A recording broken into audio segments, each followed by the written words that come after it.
Hey everybody, welcome to Sophisticakes. I have a small, short little bonus video this week that I wanted to show you on how to make a fondant bow to decorate your cakes.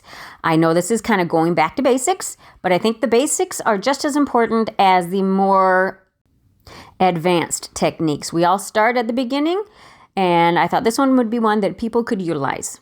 So if you would like to see how I make this fondant bow, stay tuned and we'll get right to it after the intro.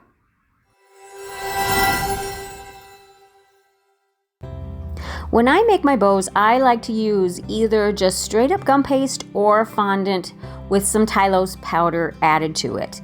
That Tylose powder will give it some rigidity and it will dry firmer and faster.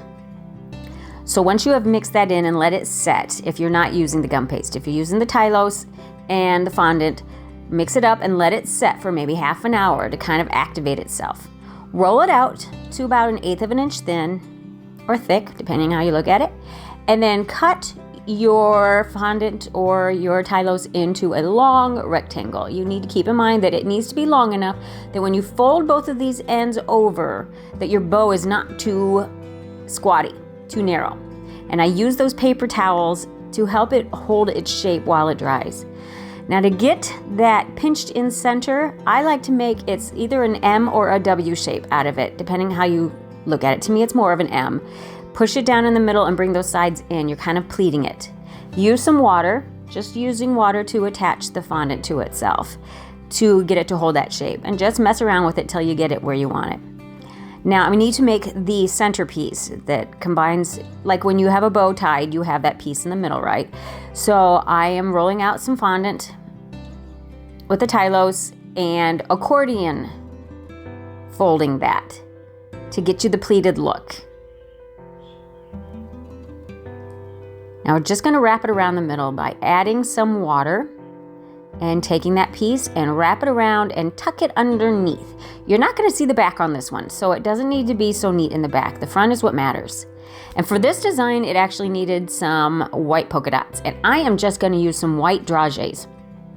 Make my life a lot easier. And I'm using this tiny ball tool to indent where I'm going to put these dragées so that they don't just get scraped right off or rubbed right off. I wanted them into the fondant more. I'm just using water again in each of the centers and you just sticking the dragées on. You could pipe those on if you want. You could even, there's a way to put dots into the fondant by rolling it out. Maybe some point I'll show you how to do that too. But this one, it actually needed to be a specific design because it was for a specific cake. And it needed to have the dots because it incorporated the whole look together on this cake. So there's the bow. I'm going to set it aside and let it firm up. And now I'm going to make the pieces at the bottom. Because you always have the tails, correct?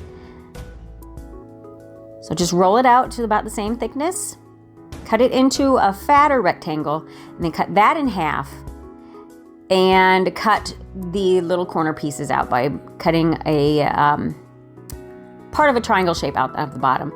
And here I'm showing you how I'm making that W shape.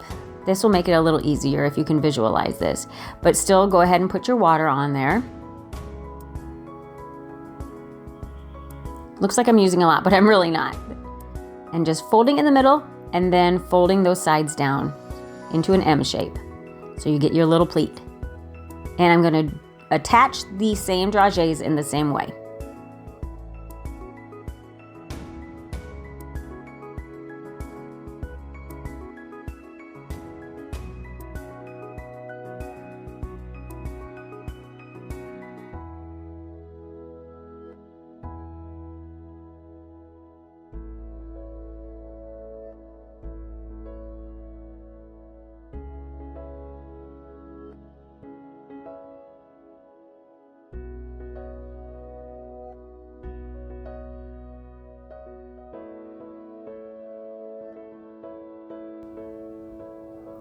And I put these pieces on a foam mat just to dry.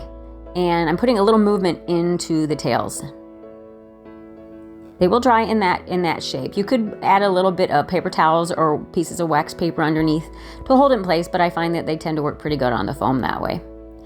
And then there it is, all done, guys. These bows are pretty simple to do, and with a little practice, you'll be doing them just as fast and just as simply. So I hope this helped you out and that you can use this technique. And if you have any questions or comments, please let me know. Please like, share, subscribe, do all the things, and we'll see you in the next one. Thanks, guys. Bye.